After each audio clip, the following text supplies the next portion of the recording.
আল্লাহ রাব্বুল আলামিন সূরাতুল ফুসসিলাতের 6 থেকে 7 নম্বর আয়াতের ভিতরে আল্লাহ রাব্বুল আলামিন ঘোষণা করতেছেন, ওয়াইলুল লিল মুশরিকিন আল্লাযীনা লা ইউতুনাজ যাকাতা ওয়া হুম বিল আখিরাতি হুম কাফিরুন। আল্লাহ রাব্বুল আলামিন সূরাতুল ফুসসিলাতের 6 থেকে 7 নম্বর আয়াতের ভিতরে আল্লাহ তাআলা ঘোষণা করতেছেন, ওয়াইলুল লিল মুশরিকিন, মুশরিকরা ধ্বংস হয়ে যাক। মুশরিকরা কি হয় বলেন তো? মুশরিকরা ধ্বংস হয়ে যাক। আল্লাযীনা লা ইউতুনাজ যাকাতা, যারা যাকাত আদায় করে না, যারা যাকাত আদায় করে না, ওই সমস্ত মুশরিকরা কি হয়ে যাক? ধ্বংস হয়ে যাক। ওহুম বিল আখিরাতি হুম কাফিরুন। আল্লাহ তাআলা বলতেছেন, শোনো, তারাই হলো আখিরাতকে অস্বীকার করে। সুতরাং এই আয়াত থেকে বোঝা যায়, যারা যাকাত দিতে অস্বীকার করবে, যারা যাকাত আদায় করবে না, তাদের সিফাত হলো, তাদের তুলনা আল্লাহ রাব্বুল আলামিন মুশরিক এবং কাফেরদের সাথে তুলনা করেছেন। সকলে বলে নাউজুবিল্লাহ। যারা যাকাত দেবে না, তাদেরকে আল্লাহ রাব্বুল আলামিন মুশরিক এবং কাফের বলে কি করেছেন? অবহিত করেছেন। আর কাফের এবং মুশরিকদেরকে আল্লাহ তাআলা বলতেছেন, তারা কি হয়ে যায়? ধ্বংস হয়ে যায়। এই আয়াত থেকে বোঝা যায়, ওয়াইলুল লিল মুশরিকিন, মুশরিকরা ধ্বংস হয়ে যায়। আল্লাযীনা লা ইউতুনাজ যাকাতা, যারা যাকাত প্রদান করে না, ওহুম বিল আখিরাতি হুম, আর তারাই হলো আখিরাতে কাফিরুন, অস্বীকারী। আখিরাতকে তারা কি করে? অস্বীকার করে। সুতরাং যারা আখিরাতকে স্বীকার করে, বিশ্বাস করে, তারা কখনো যাকাত দেওয়া ছাড়া থাকতে পারে না। বলুন ঠিক কিনা? এই জন্য যাকাত দিতেই হবে। যাকাত না দিলে আমার আপনার না মুসলিম এবং কাফেরদের খাতায় উঠে যেতে পারে। আল্লাহ রাব্বুল আলামিন যখন এই মানব জাতিকে, জিন জাতিকে যখন আল্লাহ রাব্বুল আলামিন জাহান্নামের ভিতরে নিক্ষিপ্ত করবেন, মাথার চুল ধরে ধরে যখন জাহান্নামের ভিতরে নিক্ষিপ্ত করা হবে, যখন ওই জাহান্নামের ফেরেশতা বলবে, তোমরা কেন আজকে জাহান্নামের ভিতরে এসেছো? তোমরা কি কোরআনুল কারীম পড়ো নাই? তোমাদের কাছে কি কোনো আলেম উলামা এই জাহান্নামের ভয়াবহতার কথা তোমাদেরকে শোনাই নাই? তোমরা কোন কারণে আজকে জাহান্নামের ভিতরে এসেছো?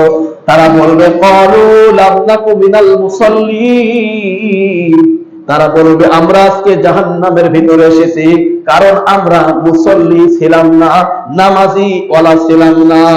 এক নম্বর কথা কি বলবে বলেন তো? আমরা নামাজি ছিলাম না, যার কারণে আজকে আমরা জাহান্নামের ভিতরে এসেছি। আমরা যদি নামাজি হতাম, তাহলে আজকে আমরা জাহান্নামের ভিতরে আসতাম না। এরপরে আল্লাহ তাআলা বলতেছেন, ওয়ালাম নাকু নুতঈমুল মিসকিন, আর আমরা জাহান্নামে এসেছি এই কারণে যে আমরা মিসকিনদের খাবার খাইতে দিতাম না, অর্থাৎ আমাদের সম্পদের যাকাতগুলি আমরা আদায় করি নাই। এই কারণে আজকে আমরা কি করতেছি? জাহান্নামের ভিতরে এসেছি।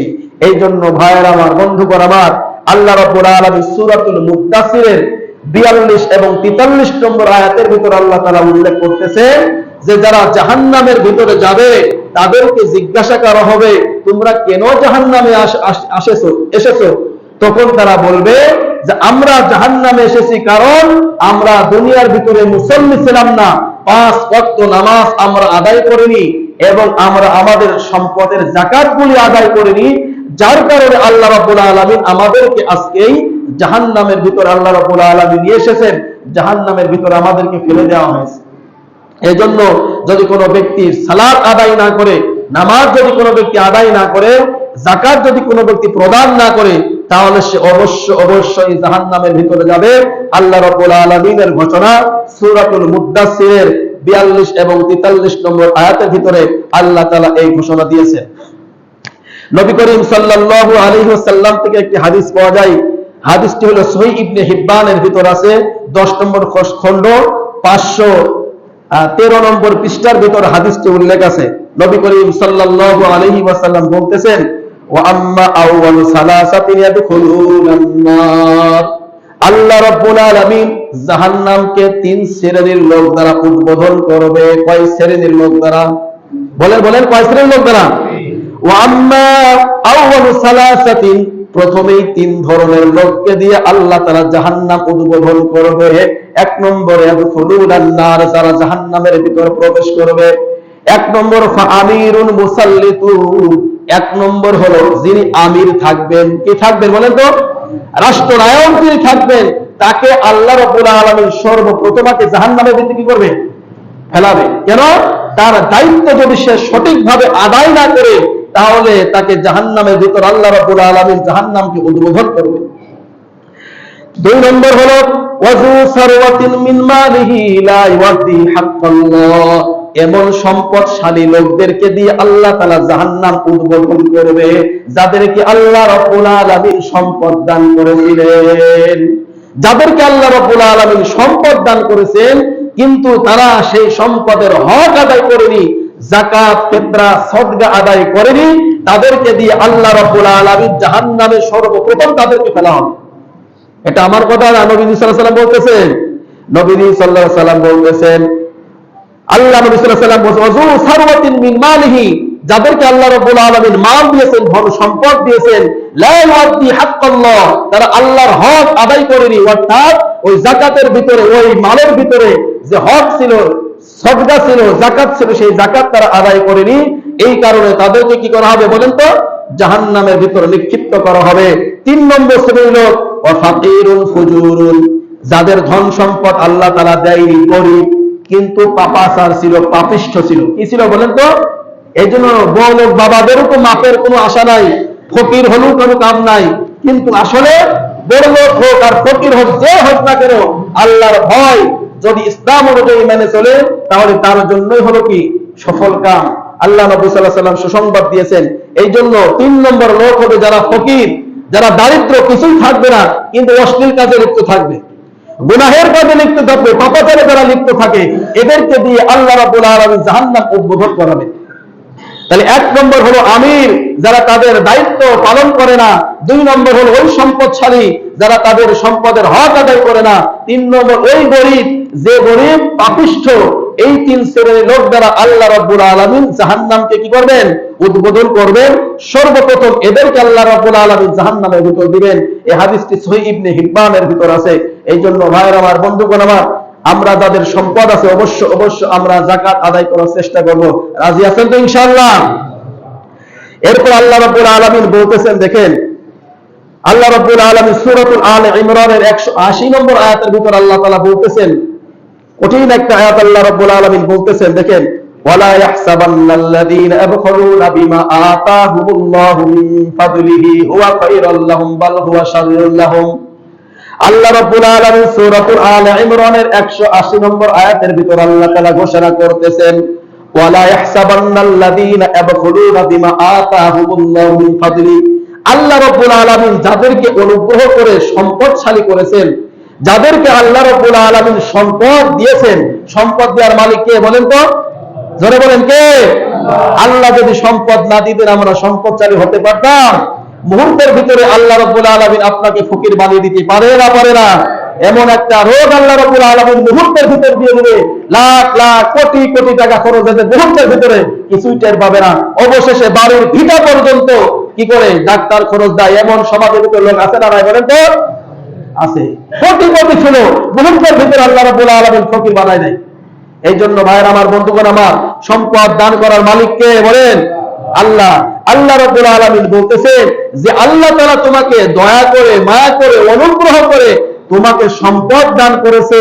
ওই সম্পদ থেকে যদি তুমি খরচ করতে কৃপণতা করো, যদি ওই সম্পদের যাকাত বলি আদায় না করো, যাকাত তারা আদায় করে না, হুয়া খায়রুল লাহুম, তারা মনে করে যে আজকে আমরা যাকাত দিলাম না, আমরা মনে হয় বেঁচে গেলাম, এটাই মনে হয় আমাদের জন্য উত্তম। আল্লাহ বলতেছে না, বাল হুয়া শাররুল লাহুম, তুমি যদি তোমার সম্পদের হক যদি আদায় করে না থাকো, এটা তোমার জন্য কল্যাণকর নয়, এটা তোমার জন্য ক্ষতির কারণ। সকালে বলেন ঠিক কিনা? আল্লাহ তাআলা বলতেছেন হুয়া খায়রুল লাহুম, সে মনে করে আমি দান না করে সম্পদ আমি গুছিয়ে গুছিয়ে বিশাল সম্পদের মালিক হব, ব্যাংক ব্যালেন্স করব, বড় গাড়ি করব, বড় বাড়ি করব, এটা মনে হয় আমার জন্য উত্তম। আল্লাহ বলতেছেন আপনি মনে করতে পারেন উত্তম, আল্লাহ বলছেন বাল হুয়া শাররুল লাহুম, এটা তোমার জন্য ক্ষতিকর, এটা তোমার জন্য উত্তম নয়। কেন? আল্লাহ রাব্বুল আলামিন বলতেছেন সাইয়্যুকুনা মা বাখিলু বিহি ইয়াউমাল কিয়ামা, যে সম্পদ তুমি কৃপণতা করে তুমি আল্লাহর রাস্তায় খরচ করো নাই, তোমার সম্পদ গুলোর যাকাত তুমি আদান করো নাই, তোমার পাশের বাড়ির লোক না খাবার জ্বালায় কোথায় কষ্ট করেছে তুমি তাদের দেখাশোনা করো নাই, এতিম বাচ্চাদেরকে তুমি দেখাশোনা করো নাই, তোমার সম্পদের হক তুমি আদায় করো নাই, কৃপণতা করেছো। আল্লাহ তাআলা বলতেছেন ইয়াউমাল কিয়ামা, কিয়ামতের দিন সায়ুতাওয়াকুনা, ওই সম্পদগুলি তোমার গলায় আল্লাহ তাআলা ঝুলায়া দিবে। নাউযুবিল্লাহ বলেন। যে যত সম্পদের মালিক হবে বাবারা, তত সম্পদ আল্লাহ রাব্বুল আলামিন তোমাদের গলায় বেড়ি বানায়া দিবে। ওই সম্পদ দিয়ে তোমার কিয়ামতের দিন বহন করতে হবে। এই জন্য কে কত বোঝা বহন করতে পারবা, দুনিয়াতে প্রতিযোগিতা করো, প্রতিযোগিতা করে যদি তুমি হক আদায় না করো, ওই সম্পদ কিন্তু আল্লাহ তাআলা কিয়ামতের ময়দানে তোমার গলায় পেঁচিয়ে দিবে। সকলে বলে নাউযুবিল্লাহ। তাহলে এই আয়াত থেকে আমরা বুঝতে পারলাম কি আল্লাহ তাআলা বলতে সায়ুতাওয়াকুনা, যে সম্পদ আল্লাহ রাব্বুল আলামিন দান করেছেন, ওই সম্পদ যদি আমরা আল্লাহর রাস্তায় খরচ না করি, যাকাত গুলো যদি আদায় না করি, সদকা যদি না করি, দান যদি না করি, আল্লাহ রাব্বুল আলামিন বলতেছেন তোমরা মনে করো এটা ভালো, দান না করলে বলছে না এটা তোমার জন্য ভালো নয়, এটা তোমার জন্য অকল্যাণকর। আর তোমাকে কি করা হবে জানো? কিয়ামতের ময়দানে তুমি যে সম্পদগুলি গুছায়ে দুনিয়া থেকে চলে এসে কাপড়ের কাপড় পরে যে কবরে চলে গেছো, আর সব সম্পদ তোমার সন্তানের জন্য রেখে গেছো, ওই সম্পদগুলি কিয়ামতের ময়দানে আল্লাহ তাআলা বলতেছেন তোমার গলায় পেঁচিয়ে দেওয়া হবে। তুমি এই গলায় পেঁচিয়ে তোমার এই কিয়ামতের ময়দানে তোমার সম্পদ তোমাকে বহন করতে হবে। পারবেন? কথা বলেন, পারবেন? সম্পদের প্রতিযোগিতায় আমরা লিপ্ত আছি, খাওয়া নাই, ঘুম নাই, এমনকি নামাজও নাই ব্যবসার কারণে, ঠিক কিনা? এই সম্পদই কিন্তু আপনার জন্য একদিন কাল হয়ে যাবে, কাল হয়ে যাবে। এই জন্য ভাইয়ের আমার, বন্ধুগণ আমার, এই সম্পদের হক আমরা অবশ্যই আদায় করব। হালাল পথে আমরা অবশ্যই আদায় করব। এই সম্পদ দিয়ে হালাল করে যে আপনি সম্পদ গড়ে দিয়ে কবরে চলে যাচ্ছেন, আপনার সন্তান যে আনন্দ ফুর্তিতে সেই সম্পদ ব্যয় করবে, ওই সন্তান কিন্তু আপনি যখন মারা যাবেন কবরের ভিতর মনে হয় আপনার সন্তানও মনে হয় শোবে, আপনার স্ত্রী মনে হয় কবরের ভিতর আপনার সাথে যাবে না। যাবে আপনার সন্তান গেল না, আপনি মারা গেলেন, আপনার সন্তান দুনিয়ায় থাকলো, আপনার সাথে সম্পর্ক এখন ছিন্ন, ঠিক কিনা? সম্পর্ক এখন ছিন্ন। আপনি মারা গেলেন, কিছুদিন পরে আপনার সন্তানও মারা যাবে, আবার তার সন্তান থাকবে, কিছুদিন পরে আবার তার সন্তানও আসবে, আবার তার সন্তান দুনিয়ায় থাকবে। 10 পুরুষ 5 পুরুষ পরে আপনি আব্দুর রহিম, আমি লুকমান হাকিম, আমার নাম পৃথিবীর কোনো মানুষই জানবে না। কথা কয় না? আপনি 10 পুরুষের নাম কেউ কে আনসারে আছেন বলতে পারবেন?